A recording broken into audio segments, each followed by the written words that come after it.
Olá, tudo bem com vocês? Meu nome é Cleiton Silva, para aqueles que não me conhecem ou aqueles que estão chegando agora no nosso canal.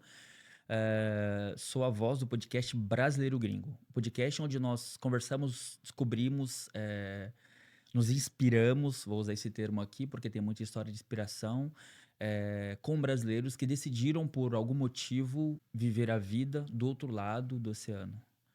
Nós falamos diretamente da região parisiense e nós conversamos com brasileiros que mostram pra gente a cada dia essa resiliência, esse poder de querer mudar, de sair, de continuar, enfim. E hoje nós estamos aqui com mais um brasileiro com uma história muito bacana. Conheço já um pouco dessa história, conheço um pouquinho ele, mas nós vamos descobrir mais e mais hoje sobre esse brasileiro. Queridão, muito obrigado. Obrigado a você, Cleidson. Obrigado pelo convite. Para quem não me conhece, eu me chamo Ederson. Popularmente mais conhecido como Edinho. Esse aí que eu ia falar. Peraí, esse Ederson eu não conheço muito, não. Eu conheço mais o Edinho. Normalmente quem me chama de Ederson é só as partes mais burocráticas, né? Escritórios, Só quem documentos, usa o essas RG, coisas. né? O seu CPF, né? Lembrando o Brasil. Isso, mas Edinho é um apelido que vem de família desde a minha infância. E também do meu trabalho, que é a capoeira, sou mestre de capoeira. E dentro da capoeira a gente tem a tradição de ter alguns apelidos, e quando eu comecei capoeira, eu tinha 10 anos de idade, tive muitos apelidos, Imagino. vários. Era pequeno, magrelo, bem raquíticozinho, e, poxa, o que não faltava era apelidos, né? Mas Edinho, foram tantos que nenhum pegou. Era tanta opção que acabou ficando o apelido que eu já tinha de família mesmo, que é Edinho. Edinho. Tá bom. Edinho, e de onde, cara, que você é do Brasil? Fala um pouquinho pra gente aí desse início do Edinho lá no Brasil e depois já pode me engatar já por quê que você veio pra cá, qual foi a ideia? Foi direto pra cá, não foi? Então, eu venho de Minas Gerais, sou mineiro, venho da região do Triângulo Mineiro, que é aquele biquinho do nariz do mapa. O início do biquinho que tá ali Uhum. perto de Goiás, entre Goiás e São Paulo. Minha cidade natal chama-se Patrocínio, é a capital nacional do café. Temos uma produção de café muito grande na nossa região e a nossa cidade principalmente. É uma cidade especializada em cafés especiais, cafés gourmets. Para quem gosta de café, assim como eu, é um lugar muito interessante. E Bebe tem uma pouco café também natureza. aqui, né? Pouquinho, pouquinho. E temos uma natureza muito bela também na É. região. Fica ao lado da represa de Nova Ponte. É uma represa muito grande. E quando eu era criança, eles estavam construindo, me lembro, Caramba. de toda a repercussão que deu, do rio, que é Brasol, que é um represário, não entendia muito. Mas foi bem interessante de ver esse processo acontecendo e ver como que funciona a construção de uma usina hidrelétrica, não de ver, de estar presenciando, Uhum. mas como é muito próximo à minha A cidade, sempre evolução vi da a coisa, né? evolução, a mudança, inclusive mudança climática, que a cidade ficou mais quente depois disso. Sério? Sim. E eles sabem o Ah, porquê? dizem que é pela captação de Da água, água, mais né? água centralizada, Entendi. então tem mais vaporização. Na época tinha umas explicações assim. Eu tinha acho que menos de 10 anos, estava no. Acho que não estava no colégio ainda, Uhum. mas lembro de umas explicações assim. Temos muitas cachoeiras também. Temos cachoeiras lindas, Minas rios Gerais é maravilhoso, né, maravilhosos. cara? Minas É Gerais muito é. bonito, cara. É muito bonito. Minas Gerais é bom pra caramba, é Muito verdade. lindo. Agora a minha vinda pra cá foi através da capoeira. E, E, ô Edinho, peraí. Antes de você vir, o que que você fazia no Brasil?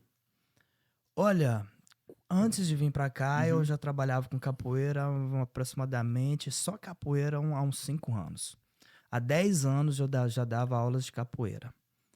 E nos 5 últimos anos que eu vivi no Brasil, entre 2005 e 2010 eu vivia apenas de capoeira. Que legal, Eu tinha minha cara. academia lá na minha cidade, participava de um projeto muito grande que a gente teve na nossa cidade. Na época, em 2010, fizemos um evento enorme com crianças.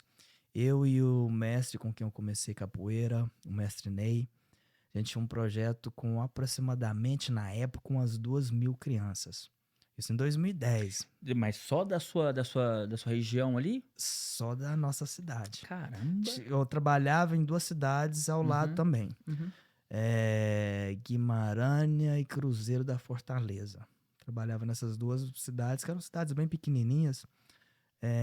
Cidades satélites, Aham. que a gente diz. Eu acho que é essa a expressão. Mas a grande maioria era na nossa cidade.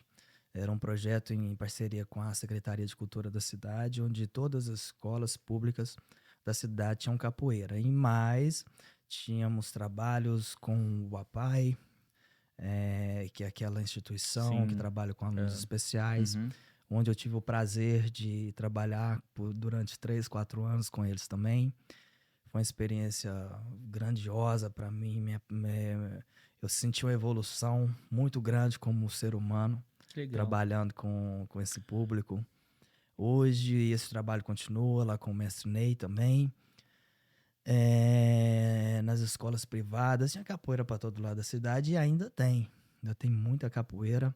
Quando eu saí, eu pensei, agora vai diminuir o trabalho, porque só com o professor agora, a tendência é que vai diminuir. Mas voltei 2 anos depois e tinha o dobro de crianças no projeto. É um Caramba. projeto muito grande, Que muito legal. lindo. Então você sempre deu aula de capoeira, o negócio então sempre foi a capoeira lá. Antes eu trabalhei de muita coisa. É? Comecei a trabalhar com 10 anos de idade. Família pobre, Vem da periferia. Meu pai era chapa. Não sei se você sabe o que é chapa. os caras que ficam esperando sempre o caminhão para levar para descarregar. Isso, para Sim. descarregar, carregar. Eu até tentei isso na minha juventude. Trabalhei uma semana e fiquei 2 meses de cama. Magricela, raquítico, seus Magrelinho e apelidos. tal, pegando o saco de café, pesava 60 quilos, eu pesava 58. Não aguentava, né, Era cara? mais pesado que eu, né? É, Já fui office boy, já fui vendedor de loja, já fiz muita coisa. Fui caixa de supermercado, trabalhei na cooperativa da cidade, Uhum. tinha supermercado, um monte de coisas. Na época, trabalhei lá durante uns 4, 5 anos também. Eu fiz muita coisa. Eu, desde 10 anos de idade, por necessidade, até pela cultura dos meus pais vêm da roça. Minha mãe, eu não disse, ela era costureira. E na roça, antigamente, se trabalhava a partir do momento que você aprende a andar, a caminhar, né? O momento que aguentou É, levantar a vassoura, você vai ter que varrer o isso. quintal ali. Olha, foi até esse final de semana, eu liguei, estava numa ligação com meu pai, a gente até comentou isso com ele, né? Falei que essas coisas, claro que, de certa forma, a gente, como que eu posso dizer? Traz alguns bloqueios de infância, né? Uhum. Porque meu pai é muito violento, minha mãe muito agressiva, eu também não era muito fácil, apanhava muito. Unir o útil ao agradável, né? Mas eu não guardo essas coisas comigo.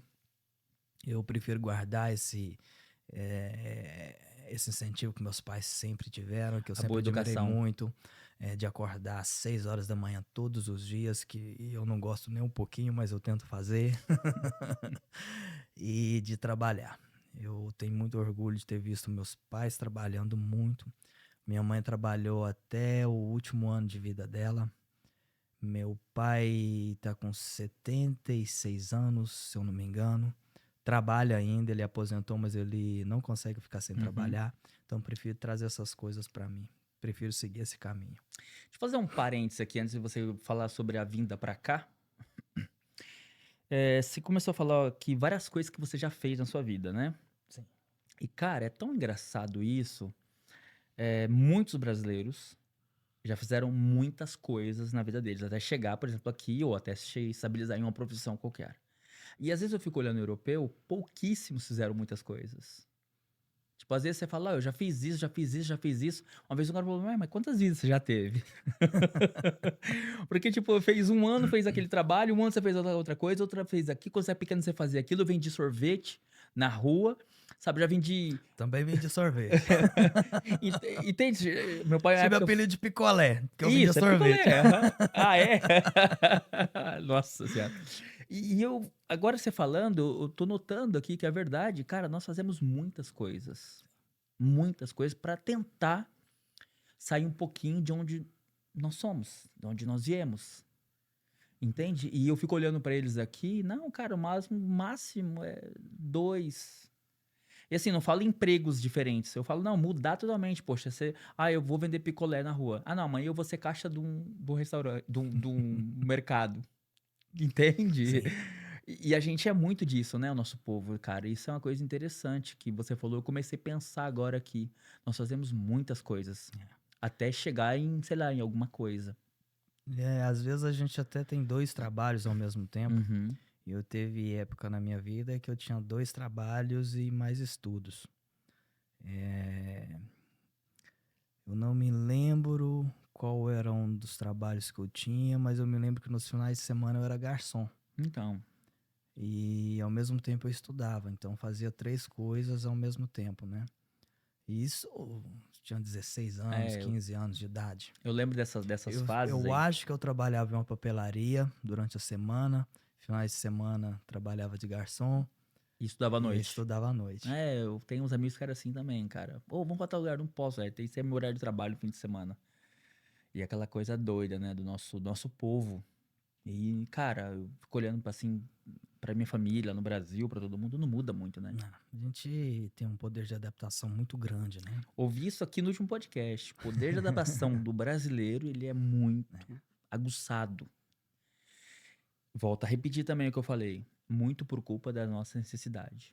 Sim. Muito por culpa Com da nossa certeza, dificuldade. com certeza. Entendeu?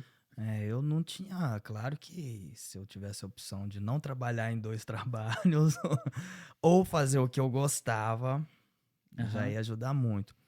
Mas me ensinou também, Cleidson, de aprender a gostar do que se faz, independente do que se faça. Eu aprendi com isso. Hoje, graças a Deus, eu tenho a felicidade de poder trabalhar em algo que eu gosto, algo que eu escolhi. Mas nem sempre foi assim, principalmente porque a capoeira no interior do Brasil. No Brasil é difícil. Aqui é difícil, no Brasil é mais, no interior do Brasil, então é um sacrifício. Agora imagina você vindo da periferia e trabalhando numa cidade que foi fundada por coronéis, por bandeirantes, que chegaram e dizimaram boa parte das tribos indígenas e dos povos que viviam ali. Imagina.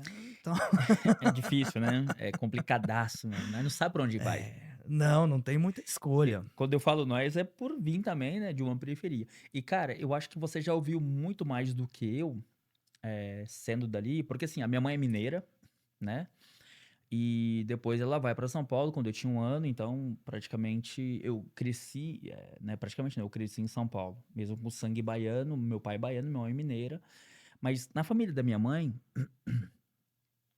conta-se muito, né? E eu já fui atrás um pouquinho disso, da minha vou cortar isso aqui, tá bom, Guilherme? É, que nós temos índios, né, no nosso sangue.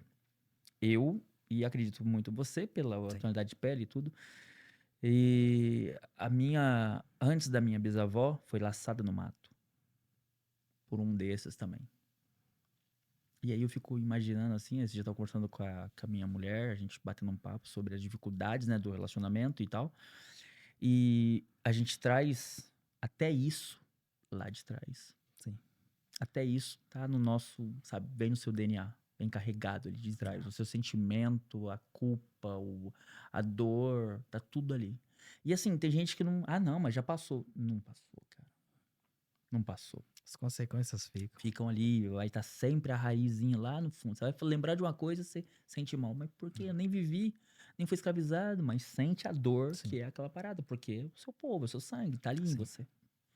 A energia parece que acompanha, né? A Sim, gente. vai atrás. Eu também sou descendente de índio. Minha bisavó também foi laçada no laço. É laçada no laço, essa É, expressão que eles diz, né? usam isso aí, mas foi laçado lá também no meio do Foi mato. pegada lá no meio do Uhum. mato e tal.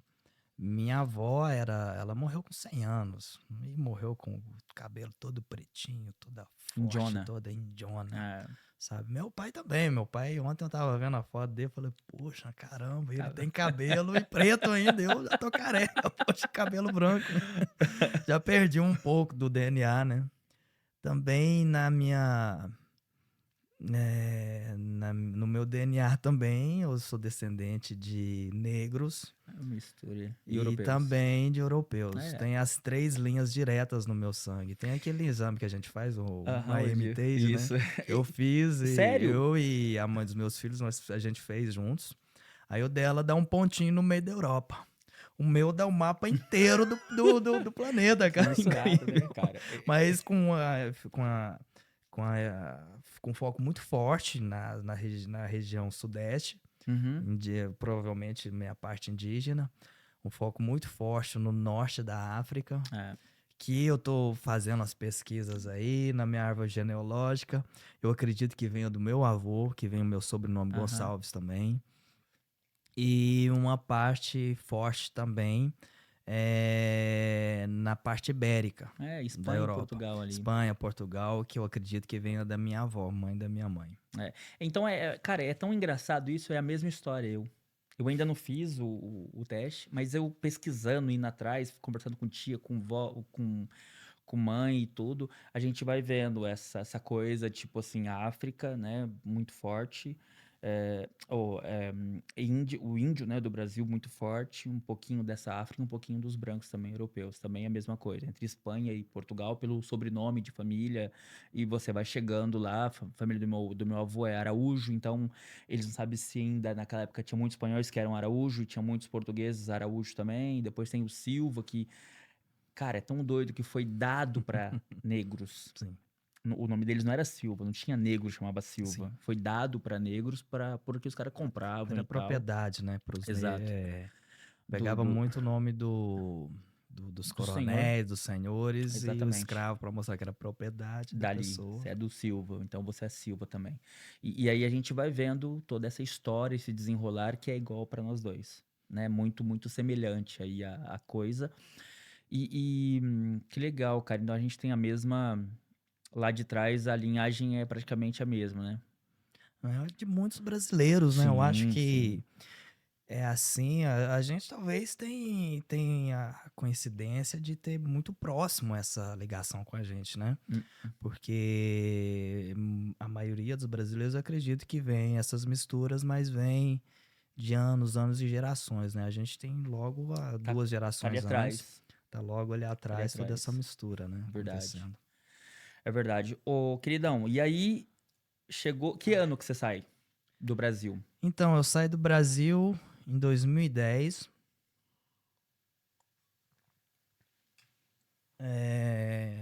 Graças a um evento de capoeira. Capoeira. Capoeira. Capoeira é a vida. Então, encontrei minha ex-esposa, eu vim pro Brasil. Eu não tive. Eu saí do Brasil, na verdade, sem um projeto de sair do Brasil. Ela foi pra lá? Ela estava no Brasil, ela fazia capoeira aqui em Paris já Aham. também. E o antigo mestre dela vem de uma cidade vizinha minha lá no Brasil. Eu venho de Patrocínio e ele vinha de Patos de Minas, que Uhum. é uma cidade aí ao lado. E eu fui para um evento de capoeira que ele fez lá em Patos de Minas e foi onde nós nos conhecemos. Dançamos um forrozinho, aquela coisa, mas tinha um evento maior no E ela já final de falava semana à frente, português? sim. Ela Legal. falava não como hoje, mas Uhum. ela falava um pouco. Já se virava já. Já se virava. E eles estavam em uma viagem pela América do Sul, onde ela fez Uruguai, Paraguai, Argentina, Chile. Foi uma viagem sabática, uma férias Aham. sabática, de 6 meses, né? Então, Que 3 bacana. meses ela ficou viajando na América do Sul, nos países Uhum. geral, e 3 meses ela iria viajar no Brasil. Na primeira semana que ela chegou, nos conhecemos, em Uhum. Patos de Minas. Uma semana não, 3 dias depois, nos reencontramos em Itacaré, no sul da Bahia, Uhum. em um outro evento de capoeira. Dessa vez um evento maior com muitos estrangeiros.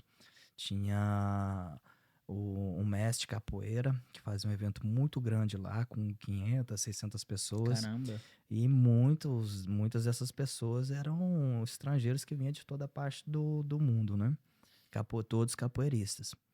E os eventos era capoeira durante o dia, final do dia, um sambinha, Uhum. forrozinho, uma caipirinha.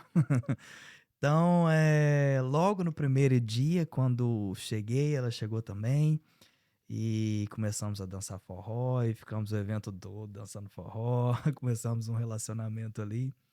E logo depois ela foi seguir a viagem dela no norte do Brasil, norte e nordeste do Brasil. Eu voltei para Patrocínio e a gente estava ali nos falando pelo MSN, pelo Putz. Skype. Época do MSN. E foi onde, vamos dizer que uns 15 dias depois, ela resolveu vir para minha cidade. Então, Uhum. uns 3 meses de viagem dela ficou lá em Patrocínio. Fizemos algumas outras viagenzinhas na época, no Rio de Janeiro. É, foi quando eu conheci o Rio também pela primeira vez, eu não conhecia ela também. Florianópolis, eu acho que fomos também Uhum. Florianópolis nesse período. Mas tirando isso, foi só Minas Gerais, Patrocínio.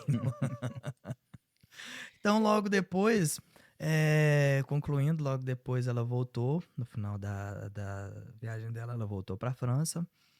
Ela estava reestruturando a vida dela aqui na França, voltou para o trabalho, iria alugar um novo apartamento. Então, aproveitando o embalo, logo 2 meses depois, era férias no Brasil, férias de julho, né? Uhum. As férias de inverno.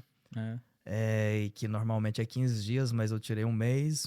Obrigado, ao secretário de Cultura da época.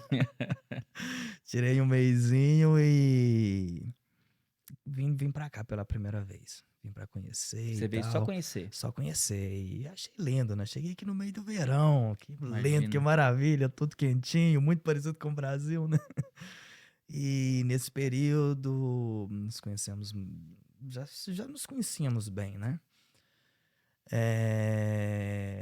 Reorganizamos, fizemos um planejamento, escolhemos um apartamento juntos, fizemos um plano que eu iria para o Brasil passar os últimos 6 meses, encerrar os trabalhos que eu tinha, tirar meu visto. Eu vim com visto de estudante para Uhum. estudar língua francesa na época.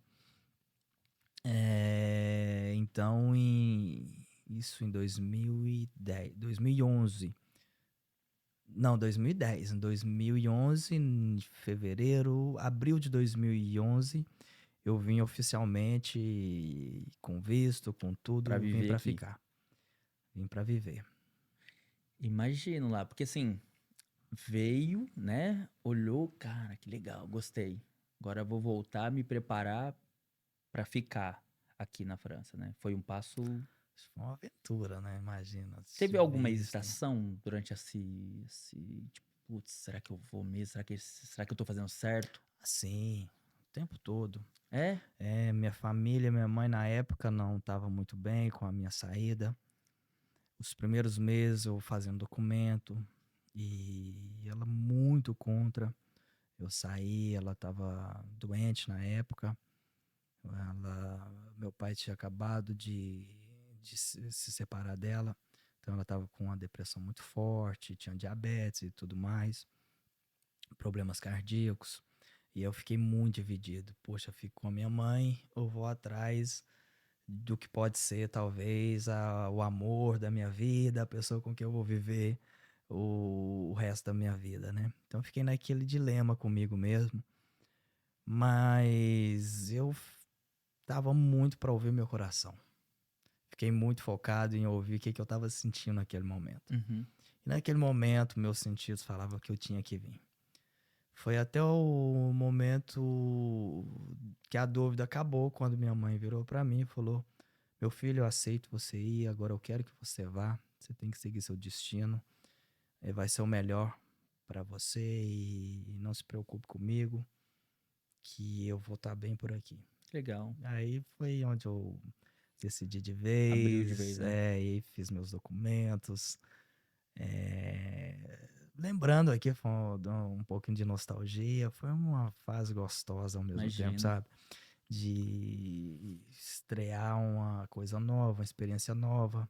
O que eu tinha no Brasil era o meu trabalho, é, não tinha filhos, não tinha um relacionamento fixo com ninguém lá. E então na verdade, eu nunca tinha tido um relacionamento fixo. Ah, entendi. E o máximo Então era 6 meses.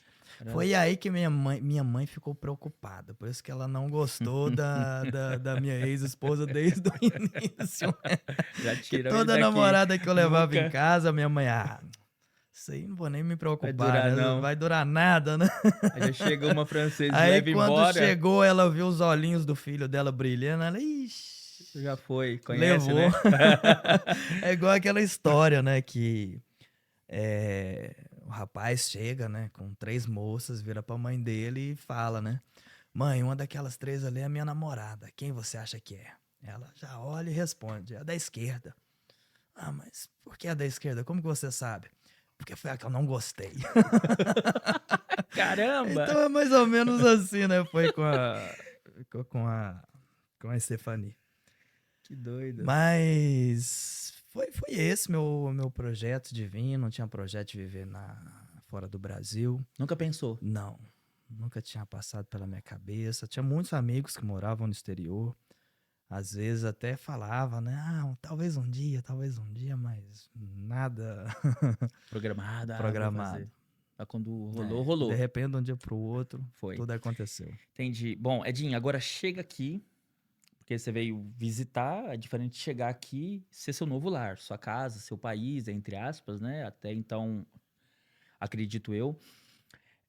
Como que foi, cara? Porque uma coisa é a gente vir passear, a gente conhecer Paris, a gente conhecer, sei lá, Normandia, a gente conhecer Roma e tal. Outra coisa é você chegar e você viver, né? Pegar o metrô lotado, ter que procurar trabalho. Primeira coisa, como que foi esse choque cultural com a língua aí, no caso? Mesmo que você já veio estudar, né? Mas mesmo assim você não sabia. Eu não falava nenhuma. Falava mineirês, né? Tadinho, E uai. não tinha uma segunda língua. E quando cheguei, a primeira língua estrangeira que a gente aprende é sempre difícil, né? Sempre complicado. E eu aprendi na prática, né? Muito na prática aqui. Mesmo estudando, então como você disse, é diferente visitar. Quando você está turistando, você não tem um compromisso de ter que se preocupar em falar. As pessoas que têm que, normalmente você está em locais turísticos, então as pessoas já estão preparadas para te Hum, atender. Agora, quando você está vivendo, não. Quando o seu vizinho está olhando de cara feia para você não sabe por quê, você tem que tentar entender. Ou quando alguém te pergunta algo na rua, você tem que saber Você comprar um se pão, quando você ir no comunicar. mercado. Mas eu, como sempre tentei ser muito independente, mesmo que fui muito dependente durante muito tempo aqui, principalmente por causa da base cultural, é, foi algo muito natural. E aos pouquinhos, me adaptando, aquele poder de adaptação que a gente diz, né? Então, fui me adaptando aos costumes, a pegar metrô lotado. Eu tive sorte, né? Talvez não seja sorte, talvez seja o destino também. E trabalho, eu acho que sorte não existe. Se existir, eu nunca consegui contar com ela. Não, não veio pra gente, pelo Pra jeito, mim, né? se eu tirar para ou ímpar comigo mesmo, eu Nunca vai perco. perder. Mas consegui trabalhar com o que eu fazia no Brasil, consegui trabalhar com capoeira aqui. Então isso já me ajudou muito, porque eu nunca deixei de ter aquele contato direto com a cultura brasileira. Bem pelo contrário, eu fiquei mais apaixonado pela cultura brasileira ainda quando eu cheguei aqui. Aí que queria viver aquilo que o Brasil tinha, que eu nunca dei valor, né? Vamos lá, Aquele feijãozinho um ponto, carioca, ô delícia. um ponto muito bacana que você tocou agora. Sabe por quê? Não sei se você já percebeu isso em algum momento. Vou dar um exemplo, tá bom? É só um exemplo, mas tá ligado a muitas coisas. Quando você sai do Brasil, você passa a sentir falta daquilo que você sempre teve, mas nunca deu valor, como você falou agora. E eu notei uma vez que, tipo assim, o meu cunhado, até a minha mulher, algumas pessoas que não gostavam de determinado tipo de música, passam a gostar de, por exemplo, né? Eu vou dar um exemplo, nem é esse o exemplo, mas não sou muito fã de sertanejo, mas como fala do Brasil e aquela coisa do Brasil, se ouve ao Brasil, a pessoa passa a se interessar por aquilo também, Uhum. entendeu? Por exemplo, eu nunca tive tantas informações sobre o Brasil depois que eu vim para Europa. Porque no meu caso, isso é meu, tá? Bem particular meu. Se alguém me perguntar uma coisa sobre o Brasil e eu não souber, eu me sinto bem. Eu fico muito desconfortável por eu ser brasileiro, aqui fora. Então eu tô sempre procurando. Agora, por exemplo, agora com meus filhos, eu quero passar pela história do Brasil. Então eu tô revendo muito do que eu já estudei, a história do Brasil, o começo, o descobrimento, o porquê. Porque eles vão me perguntar e eu quero Sim. passar isso aí pra eles. É a minha cultura, assim como eu passo muita coisa da minha cultura pra eles que não nasceram no Brasil, tem o Brasil, amo o Brasil, gosto do Brasil, mas não tem nada. Então, o que você falou é muito bacana, cara. Isso é muito legal mesmo. A gente começa a se interessar mais pelo Brasil, mais pela nossa cultura quando a gente tá aqui fora. Isso é muito É, bacana, é verdade. né? Sertanejo mesmo, você tocou no assunto. Minha cidade só tem sertanejo, né, cara? É Aham. ao lado de Goiás, né? Imagina, interior ao lado de Goiás. Só, só Então, muito viola. sertanejo. Pô. Passei minha infância acordando de manhã com meu pai fazendo um cafezinho, com cheirinho de café, Nossa. e ouvindo as modas sertanejas no radinho, né? Todos os dias, de segunda a segunda, era isso. Aí agora E nos eu trânsitos não, eu aqui, não você tá no curtia muito sertanejo. sertanejo, eu não gostava, né? Eu gostava de samba, eu gostava de pagode, mas eu não podia nem falar que eu gostava, porque, poxa, você fala lá, hoje não, hoje é mais diversificado, mas antes, na década de 90, minha adolescência, eu falasse que eu gostava de pagode no meio das pessoas que só gostavam de sertanejo, eu Mal ia viver visto. sozinho ali. Era mal Já visto, era né? excluído, né? Imagina. Eu ficar mais excluído ainda. Mas eu comecei a sentir falta disso aqui, cara. É. Porque aqui eu comecei. Teve até um período que eu acordava nos domingos de manhã e ia colocar água nas plantas, coisas assim. E eu ouvi sertanejo. Aí minha ex-esposa virava pra mim: "Mãe, mas você não gosta de sertanejo?" Eu falei: "Eu não gostava, agora eu gosto." É isso aí. Não, cara, isso é muito interessante isso, é verdade. Eu nunca falei isso aqui assim, mas já notei isso já. Eu já notei que tem uma proximidade. Pra mim, me aproximou mais sobre a história, culturalmente, quantas pessoas. Eu nunca fui muito meu. Na época, quantas pessoas tem em São Paulo? Sei lá, hoje eu sei. Entendeu? Que é a região de onde eu saí. No Brasil, quantos nós somos, quantos estados, por quê? Porque eu via as pessoas virem me perguntar, ai, você é brasileiro? Eu sou. Ai, tal, poxa, o Brasil é grande, tá? Uma vez eu falei pra um francês, falei, cara, mas que tamanho que é o Brasil? Eu falei, o Brasil é grande, cara. Mas como assim? Eu falei, ó, só pra você ter noção, o Brasil é 17 vezes a França. Ele ficou me olhando, como assim? Falei, precisa de 17 Franças para fazer um Brasil. Então, tipo, eu busquei essa informação em algum lugar, vi uma vez e guardei comigo porque eu sabia que ia usar. Então a gente passa a se interessar mais por isso, por estar fora, por estar longe. É. Imagino eu. O Edinho, e uma coisa eu acho que eu tenho que perguntar para você assim, foi mais fácil também para você em algum momento ter uma mulher francesa, né, esposa francesa, a sua ex-esposa, porque ajuda. Porque, tipo assim, por exemplo, no meu caso, cara, não tinha ninguém. Eu e minha mulher, nós só falava português em casa. Então a dificuldade com a língua era maior. Eu acredito, foi mais fácil? Você consegue ver isso ou não? Olha, com a língua não. Com a Não? língua não, porque a gente sempre falou português. Ah, tá, Português entendi. sempre foi a língua oficial do casal, né? Quando nos conhecemos, ela falava um pouquinho de português e eu não falava nada de francês. Então tinha Eu que lembro que as ser. primeiras palavras de francês que eu aprendi foi numa pastelaria que tinha na minha cidade. A gente ia pra lá todo sábado à tarde, comer pastel e tomar suco de laranja. Nossa. E ela levava o caderninho, ficava ali me ensinando as primeiras bases de francês, as primeiras palavras, frases. Mas a gente sempre falou português.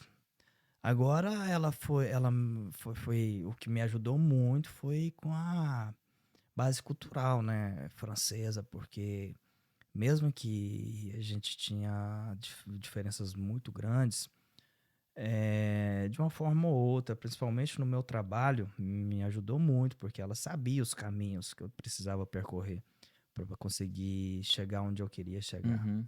Ela sabia da parte burocrática que tinha que se fazer para se montar uma associação, para fazer muito a forma de conseguir chegar nos locais que eu precisava chegar para apresentar os meus trabalhos. Isso facilitou Então, muito. facilitou muito demais.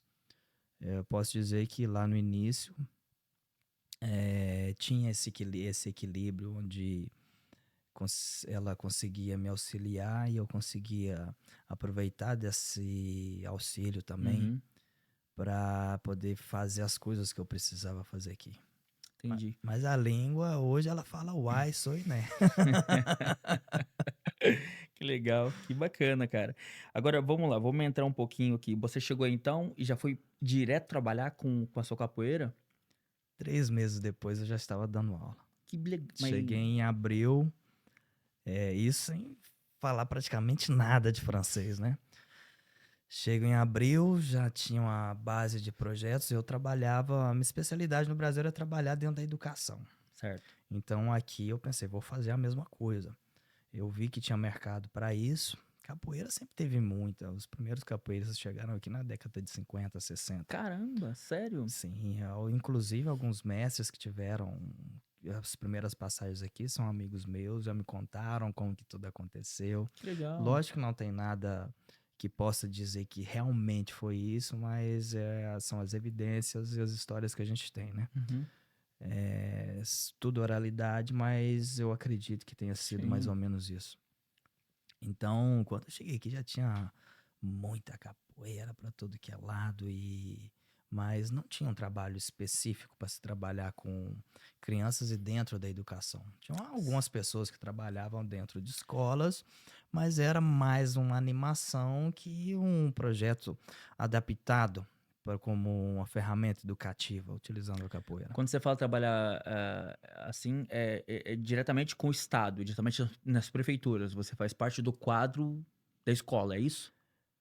Sim, hoje tem escola que eu trabalho e que a capoeira está dentro da grade curricular. Que legal, cara. E capoeira é uma matéria, todos os alunos da escola fazem capoeira. Que Tem escola que eu bacana. consegui implementar isso. E como que foi isso aí? Porque imagino que Lá em 2011, quando eu cheguei, como eu disse, eu vi um trabalho que não era eficiente dentro Uhum. das escolas e com público infantil. Provavelmente tinha, mas era tão escasso que não se notava, né? Então, eu trouxe a base do que eu já fazia no Brasil, Uhum. tentei adaptar para o sistema francês e fui atrás dos órgãos regulamentadores que faziam isso, né? No caso, o Rectorat, a Academia de Paris. Uhum. Apresentei o projeto para eles acharam interessante. De cara, a responsável, a diretora na época, coordenadora, não me lembro, ela me disse que já tinham apresentado capoeira lá no passado, mas ninguém tinha conseguido uma aprovação até então. Mas eu tinha todo o direito de tentar se eu quisesse. Eu não tinha nada a perder, vamos tentar, né? Apresentei a base escrita, ela olhou, estava muito bom, agora tem que ver se a prática bate com isso aqui, né? Então fui lá, marquei as aulas que precisava fazer, com as faixas etárias bem Uhum. divididas, assim como estava no programa. Ela veio 2 coordenadoras na época, 2 pedagogas. Eles sentaram, fui fazer minha aula. Aí ela sentou lá nas cadeirinhas, ficava só anotando, anotando, anotando. Hoje talvez seja o telefone, né? É, Mas na só no época era iPad ali, anotando, só. né? E eu olhando assim, mas, poxa, nem estão prestando atenção no que eu tô fazendo aqui, né? Estão me matando aqui por causa dessas crianças, eles estão nem E olhando, a né? língua, velho? A língua tava daquele jeito, né? Nós vai, nós fumo? Metade, uma frase era 10 palavras de português e umas 3 de francês, né? Imagino. Então, Você não tinha medo por causa de ter uma dificuldade de ensinar por falta de compreensão, por exemplo, dos alunos? Porque eu fico imaginando, assim, você chegar bem novo, apresentar um projeto, principalmente em Paris, que não é fácil. A gente conhece aqui, sabe como funcionam as coisas, principalmente no estado para a França. E agora essa apreensão, essa coisa de, vou ter que mostrar se eu sei fazer ou não o negócio. E a língua?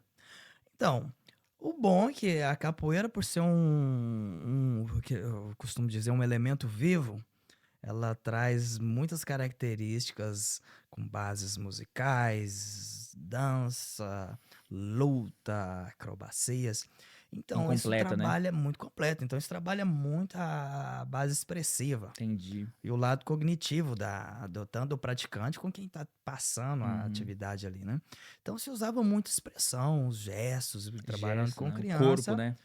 com criança, onde o lúdico deles estão entre 40% e até 70%. Uhum. Então, usava muito esse Entendi. lúdico e essa expressão para fazer as aulas, né? E Edinho, também você saiu preparado, quer dizer, você foi preparado para isso, né? Já tinha um programa, já tinha alguma coisa já virado para isso, né? quando eu comecei a dar aula de capoeira para criança, eu descobri que eu amava fazer isso. Entendi. Eu descobri que isso era o que eu queria fazer. Uhum.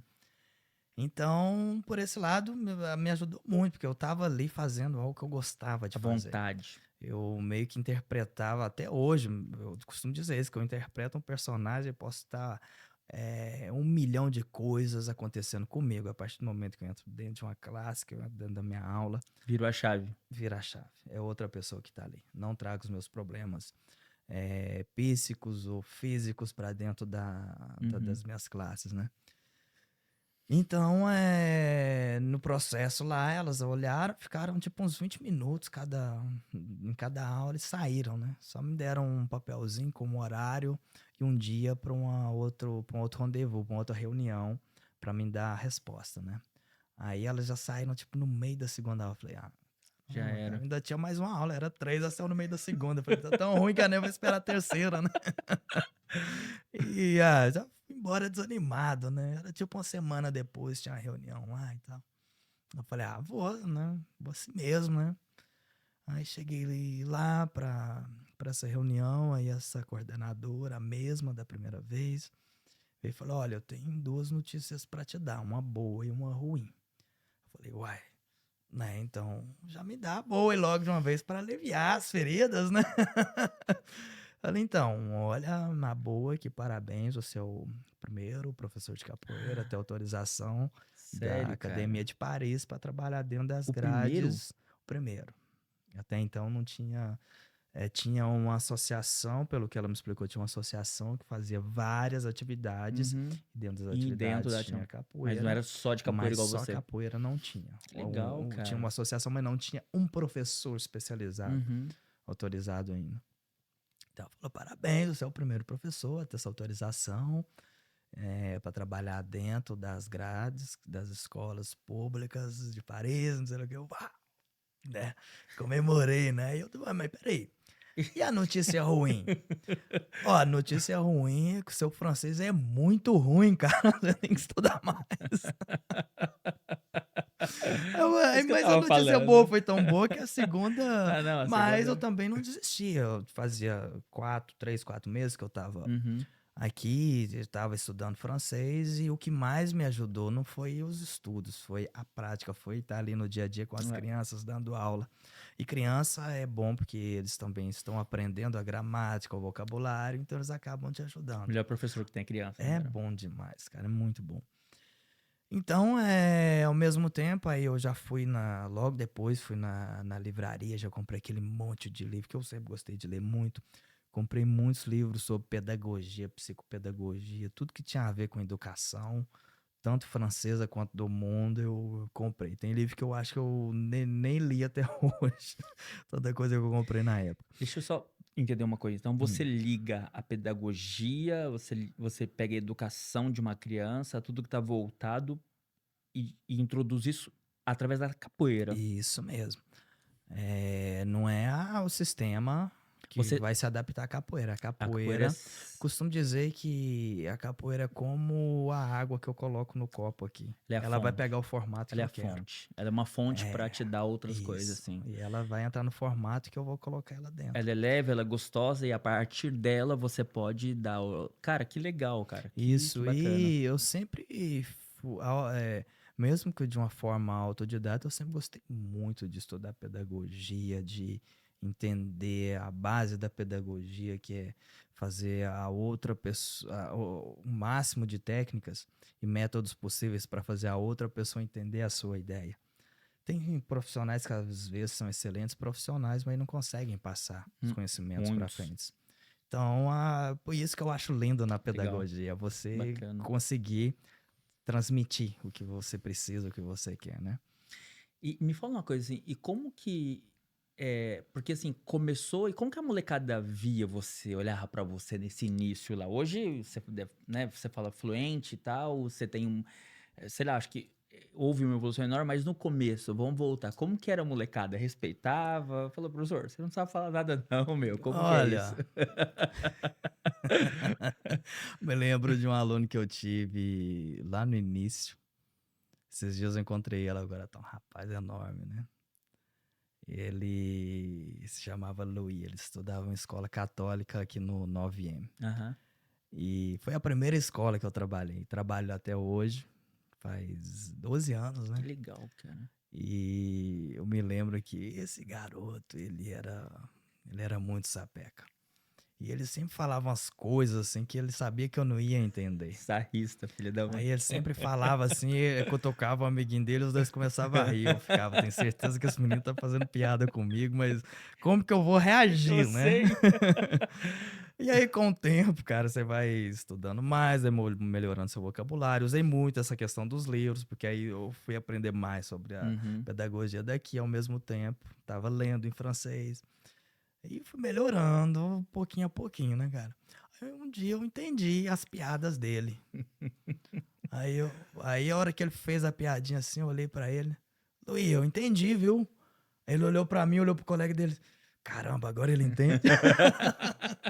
Esse garotinho de 5 anos de idade, 6 anos de idade, cara. Você Deixa eu te fazer uma pergunta, assim, dentro da sua profissão, daquilo que você faz agora, existe uma diferença, assim, entre, por exemplo, porque criança é criança em qualquer lugar, certo? Mas existe alguma diferença, assim, sei lá, cognitiva ou de estar, de ser, entre as nossas crianças lá no Brasil e aqui, o europeu? É claro que, de repente, hoje você dá aula para um nível de crianças, principalmente escola católica, não é qualquer pessoa que pode colocar aqui na região parisiense uma criança numa escola católica. Quer dizer, pode, mas o custo ainda é um pouco alto. É igual escolas particulares no Brasil, vamos dizer assim. Existe alguma diferença? Como que você vê isso aí? Olha, dentro da educação geral, o que eu mais observo é a diferença da motricidade das crianças. Porque criança brasileira, ela, ela aprende tudo sozinha, cara. A Sério? gente solta a criança e ela tá lá no quintal, tá subindo numa árvore, tá correndo, tá pulando, tá dando cambalhota. Poxa, a nossa infância não é como na nossa infância, Não. né? Que a gente jogava futebol na rua todos os Uhum. dias, aquela coisa. Mas as crianças brasileiras, tá até pelo clima, né? Então tá sempre na rua, mesmo que seja na escola, tá sempre no pátio da escola, tá correndo, tá brincando, tá subindo nas coisas.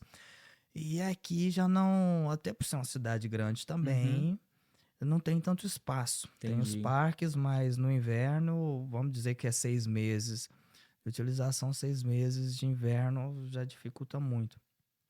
Então, essa parte de motricidade, eu, eu acredito que tem uma diferençazinha também. E também na parte musical. Capoeira trabalha, tem um lado musical também que a gente traz, com os cantos, com os ritmos, as Uhum. ladainhas, ritmos afro-brasileiros todos. E a gente que é brasileiro, a gente batuca na Você mesa o tempo sente, né? todo. A gente acorda Acho que isso tá no cantando, sangue, a né? gente Como tá diz a no minha mãe. sangue, não adianta, cara. Quando a gente pega as três bases de formação do povo brasileiro, que é o europeu, o índio e o africano, o europeu um pouquinho menos, mas sempre teve a base teórica da música, dos acordes, aquela coisa. O africano é musicalidade o tempo todo tocando tambor, aquelas coisas. Os índios, então, com os cantos, nem se fala, É né? O igual, tempo né? todo cantando. Então, quando mistura isso tudo, dá um brasileiro que batuca na mesa, no copo, em qualquer lugar, tá cantando. E aqui Verdade. já não é tanto assim, né, cara? Então, às vezes, quando eu vou fazer aula de ritmos com os alunos, mesmo os adultos, cara, eu vejo uma dificuldade muito grande, tanto na parte motora quanto na parte de ritmo, Entendi. sabe? Para pegar o berimbau, eles pegam todos assustados. Poxa, e aqui como é que eu faço? Não, então vou te dar um pandeiro, que é pandeiro. Pô, eu não tive Bater, aula né? de canto para para entrar na capoeira. Já chegava lá, você vai batendo até entender, né? E tudo era assim, né? Hoje até tem mais aulas Uhum. de, nós vamos trabalhar música, não sei o que, mas antes não tinha, então era tudo muito no olhar e no fazer. E é algo que eu tive que me adaptar ao sistema aqui também, né? Fazer aulas de canto, aulas teóricas, aula disso, daquilo, Que aula legal, de cara. pandeiro. Então, olha, o pandeiro a gente pega assim, a gente bate com a mão assim, esse faz o agudo, esse faz, sabe?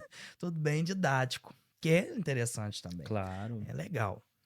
E apenas é diferente. E eu entendo que é por esse lado que a gente tem claro. Tá em de, raiz, né? de, Nossa, né? de, isso, de batucar que, pô, se você coloca uma música alta, o vizinho reclama. Hum. Fala, poxa, esse som tá muito alto. Brasil, você coloca uma música alta, de repente o vizinho tá cantando junto com a Juntos ali. música e Vai ter chegando festa com aí, a vizinho. cerveja pra fazer cadê o churrasco, né? É, tem uma diferença assim enorme. E como que os franceses, o Edinho, e deixa eu perguntar uma coisa, a maioria dos seus alunos, acho que esmagadora, é só francês, não tem nenhum brasileiro perdido lá no meio. Tenho, Ah, é? tem alunos Filhos, né? brasileiros. Não brasileiros Brasileiro mesmo, mesmo. adultos. Tenho tanto crianças quanto adultos Ma- Vamos brasileiros. voltar um pouquinho. Então você começou então a dar aula no grupo de escolas. Sim, comecei dentro. Porque quando eu vi aqui, quando eu cheguei, que eu vi o cenário, primeira coisa, a gente tem que fazer uma análise do mercado de trabalho que você quer entrar. Então tinha muita capoeira para adultos. Uhum. E eu vi que ali ia ser primeiro ia ser um mercado difícil de entrar. E mesmo era um mercado que eu via que não ia, não sei se iria me dar condições financeiras de ter um salário, Viver né? disso só, né? Viver disso.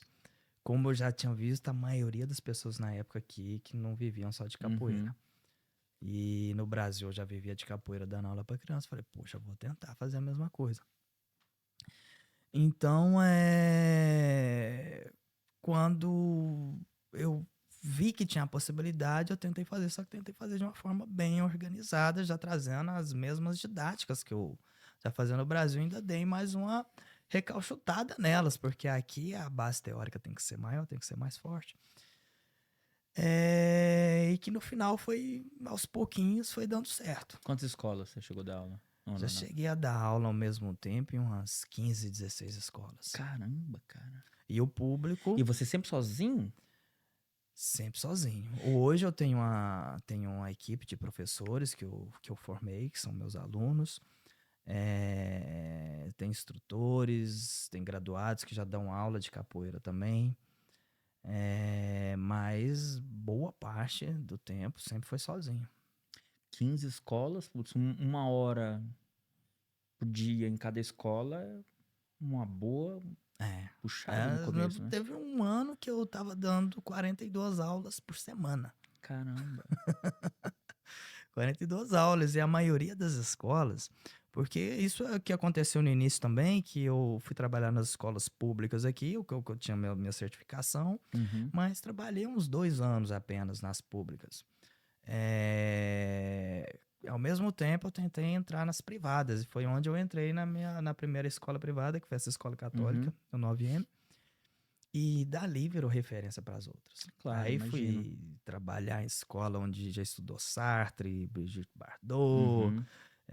escola onde eu Conceituadas, tô né, dando cara? aula e no final da aula eu chego, tem um jogador do PSG para pegar o filho dele Que fazendo bacana. capoeira, sabe? Que legal. Então, consegui chegar hoje, fico muito feliz de trabalhar em algumas das principais e mais reconhecidas escolas Uhum. internacionais que a gente tem aqui em Paris, na região parisiense.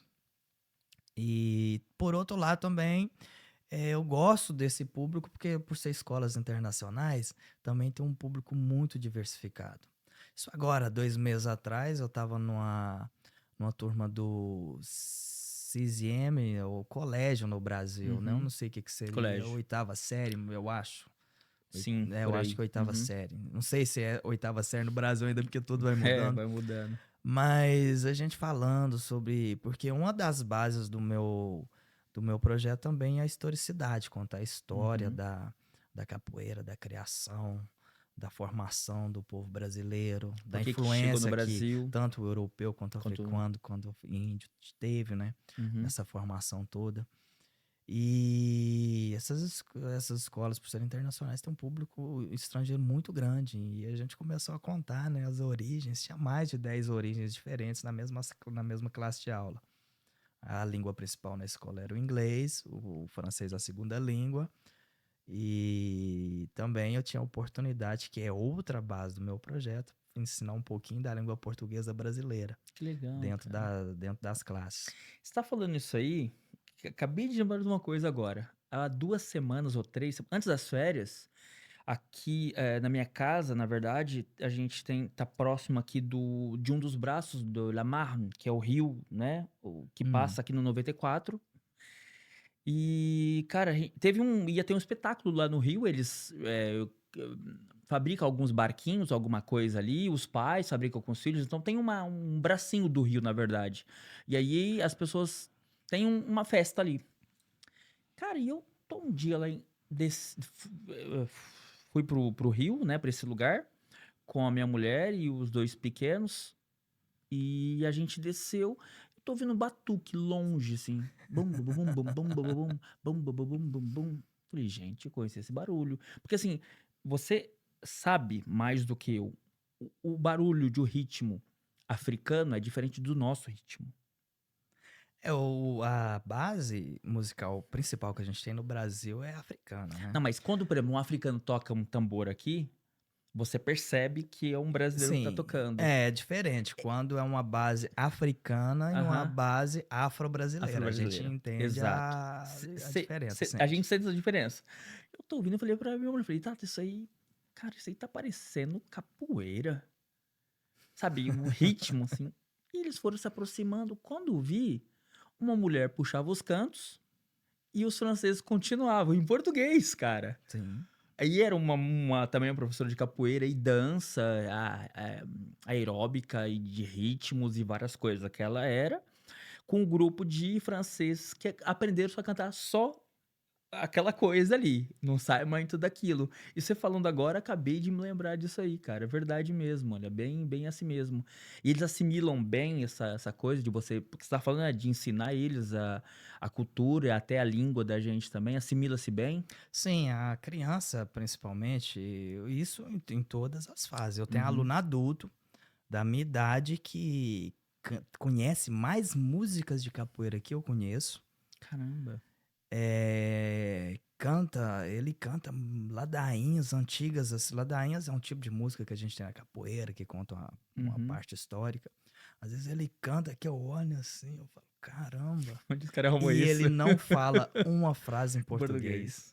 português. É. É impressionante. Ele é um caso assim que eu acho que deveria ser estudado, sabe? Porque é Ah, mas. incrível como ele canta bem, sem acento nenhum. Você vê ele, ele, ele é de origem, acredito que do norte da África, porque ele tem Uhum. uns traços muito parecidos com os nossos.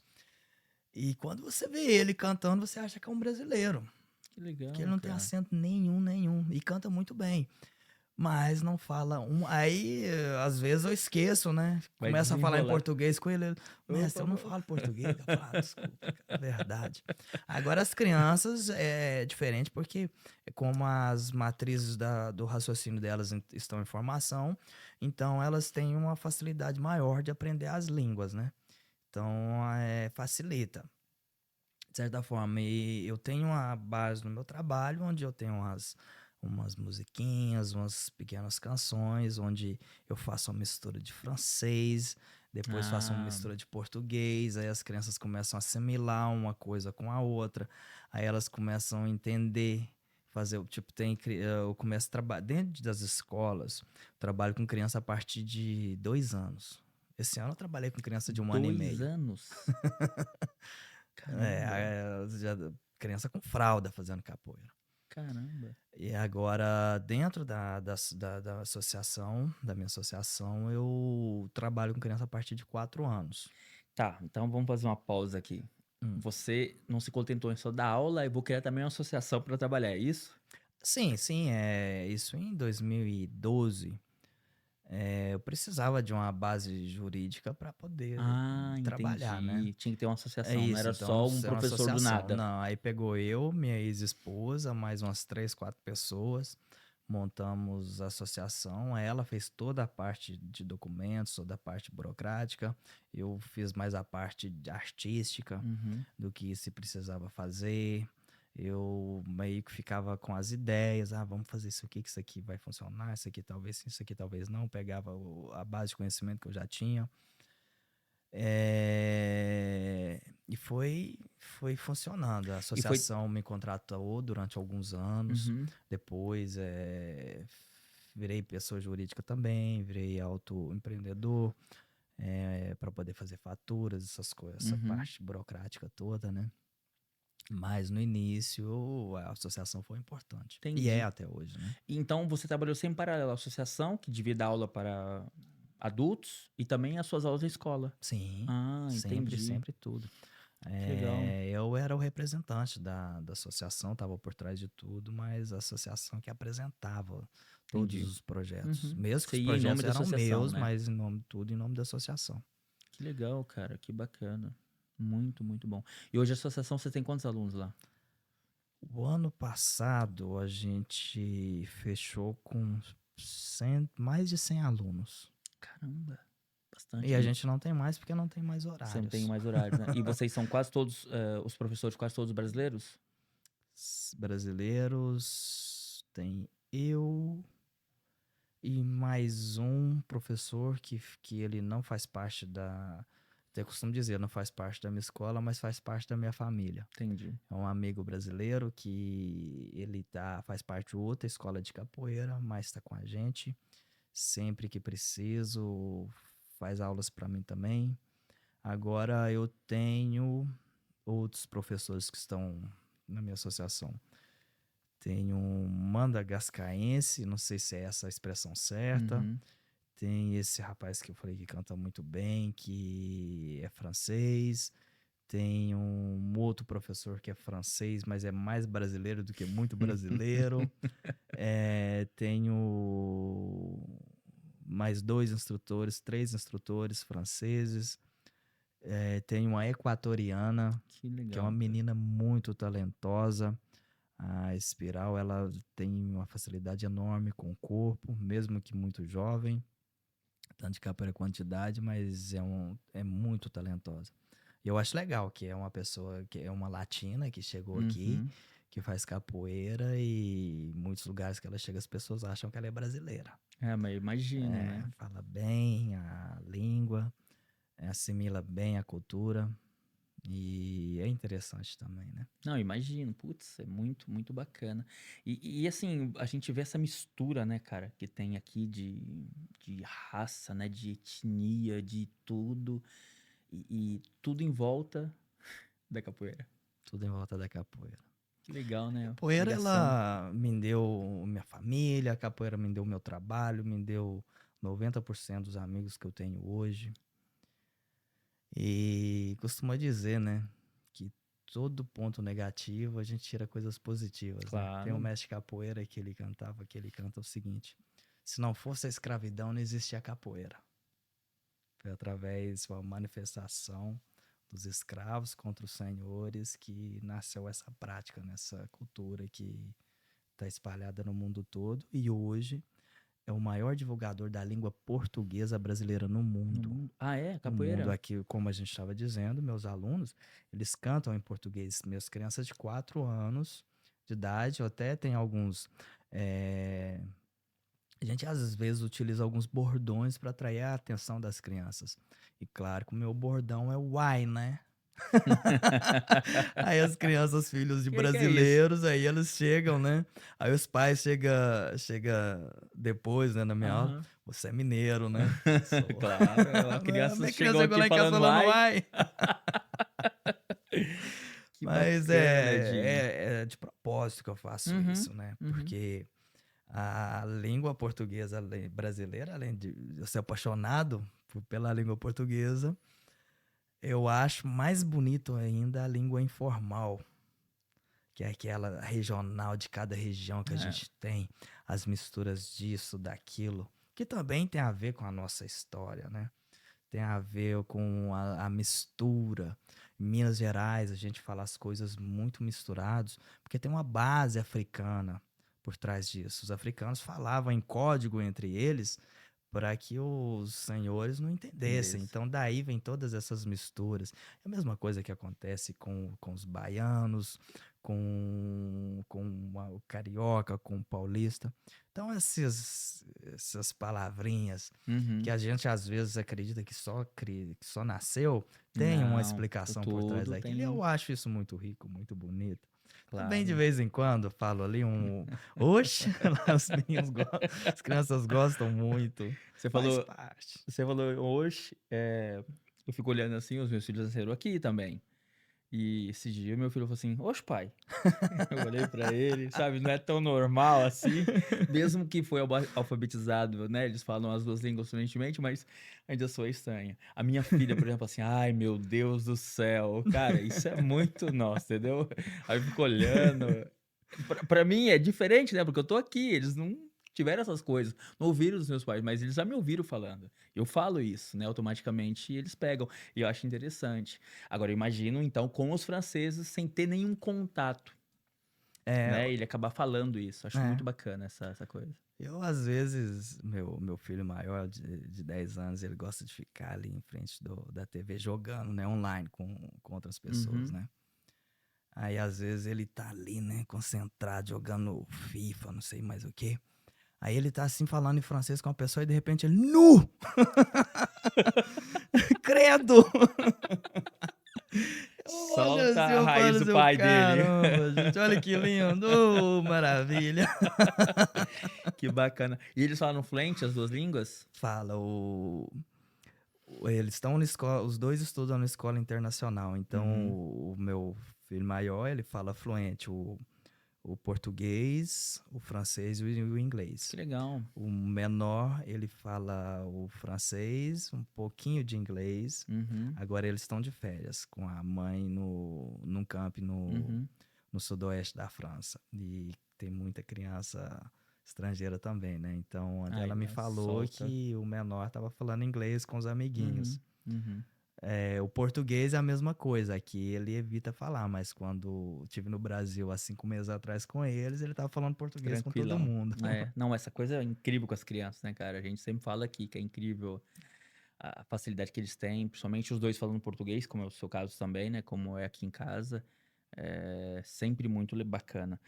O Edinho, avançando um pouquinho, cara, assim, a sua adaptação com o francês em si, é claro que a sua mulher a sua ex-mulher, ou enfim, a mãe dos seus filhos, abriu muito o caminho pra você, te deixou muito à vontade, acredito eu, mas como que foi essa adaptação com os franceses? Foi rápido, foi fácil? Que, querendo ou não, tem uma diferença muito grande né, culturalmente. Nós somos de um jeito, eles são de outros. Muitas coisas boas do nosso lado, muitas coisas ruins do nosso lado. Muitas coisas boas do lado deles e muitas coisas ruins também do Uhum. lado deles. Como que foi essa adaptação sua agora com eles aqui com o passar do tempo, principalmente o parisiense que tem um pouquinho a fama, né, de ser um pouquinho mais difícil, entre aspas. Como que foi isso aí? Olha, a minha ex-esposa, ela vem da Borgonha. Uhum. Para quem não conhece, é uma região muito tradicional da Sim. França, com muitos campos, né? Onde se produz muito queijo, muito vinho, ao lado da região de Champagne. Então, a base onde a agricultura é muito forte, né? É mais ou menos como de onde eu venho no Brasil, né? Uhum. Onde a agricultura é muito forte. Normalmente, esses locais, eles guardam tradições de família muito ao pé da letra também. Então, por um lado, com a minha ex-esposa, me facilitou, Uhum. porque muita coisa que às vezes eu não entendia da cultura, ela virar para falar: olha, isso aqui é assim, assim, assim. Cuidado com isso, não fala isso. Isso aqui não fala isso. Cheguei a primeira vez lá na família dela, E aí? abraçando os tios dela, como se eu conhecesse há 1000 anos, né? Como a gente faz lá no Brasil, lá em Minas, né? Ô, você tá bom, bom. Aí pessoa que você nunca viu na vida, né? Já tá abraçando, E assim. eles totalmente É, perdidos os olhando. caras assim, tudo frio, assim, né? Tipo, parecia que eu tava abraçando um poste, né? Tipo, eu ia abraçar assim com a mão, né? De longe, né? Não chego muito perto. E no início ela falou: ó, que você não abraça as pessoas não e tal. Eu falei: ah, desculpa, não sabia, né? E pra mim, por outro lado, também era muito difícil, que eu já sou muito tímido, então quando me colocam uma barreira, aí essa barreira me bloqueia mais ainda, quase que completamente, né? Então, essas diferenças, né, culturais e, tipo assim, que pra gente, no começo, como que eu falo? Chega a ser chocante. Esse exemplo que você deu agora com com seus cunhados, né, com a família da mãe dos seus filhos, ele é muito chocante pra gente no começo. Você fala, mas cara, putz. E aí eu acho que entra numa coisa que bate na nossa cabeça. Poxa, mas por quê? Será que eles não gostaram de mim? Como que você pensava nisso assim ou não? É, no início eu ficava tentando entender o porquê daquilo ali, né? Mesmo que minha ex-esposa falava: olha, é porque aqui a gente não tem essa cultura de ficar abraçando como no Brasil e tal. Aí você, ah, legal, mas fica aquela dúvida, será que é mesmo? Porque não gostaram de mim, né? E teve esse lado, né? Esse lado, tipo, que a gente fica meio assim. Agora, o que sempre me ajudou muito é que, por trabalhar com cultura brasileira, eu sempre tive muito envolvido com brasileiros. Uhum. Então, ao mesmo tempo que eu tentava entender e entrar dentro da cultura francesa, depois eu ia para as festas brasileiras, eu ia abraçar todo mundo, e aquela Tava coisa em casa. danada, igual a gente gosta, né? Igual a gente está acostumado. Aí depois, quando saía, opa, volta modo França agora. Modo europeu Modo agora? europeu agora. Deixa eu dar uma postura. É, verdade. Vamos Não, é lá. bem isso mesmo, assim. Eu me lembro que quando eu cheguei também, eu senti esse choque, assim, sabe, cara? Eu falei, meu, putz, mas por que que é? Aí o tempo foi passando, eu fui entendendo que, né, tem a coisa que a gente sempre fala aqui, meu, e não tem como não repetir. A confiança deles, ela tem que ser conquistada. A nossa é ganha. Você dá confiança às pessoas. Eles não. Opa, você tem que me conquistar pra. Entende? Eu sempre falo isso aqui. Isso eu notei. Um dia um chefe meu falou pra mim, cara, ó, confiança é uma coisa que você conquista. Não dá assim, não, facilmente pra ninguém, não. E eles são assim. Entende? Esse lance de. A gente sabe de, tipo, se não conhece a pessoa, você trata a pessoa por vous, né, em francês. Se você conhece a pessoa, você vai, né, ser mais aberto e tal, vai chamar ela de você e tudo. Enfim. E a gente nota essas diferenças. No começo choca, né? É, Bastante. a gente tem aquele degrauzinho de subindo aos pouquinhos.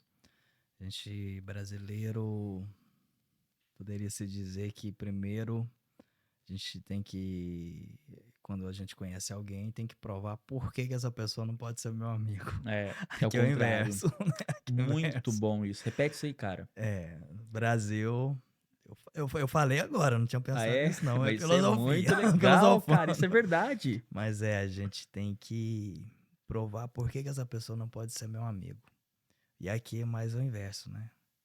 Essa pessoa tem que me mostrar por que ela merece a minha amizade. Eu vejo mais ou menos dessa forma. Não, mas, cara, é por isso que eu juro você repetir, porque isso é muito real. Isso é muito real. Né? Eu acho que é bem dessa forma. Eu mesmo, sempre que eu chego nos lugares, eu tenho esse pensamento comigo. Para mim, todo mundo é bom. A menos que a pessoa me mostre que ela não é uma pessoa legal.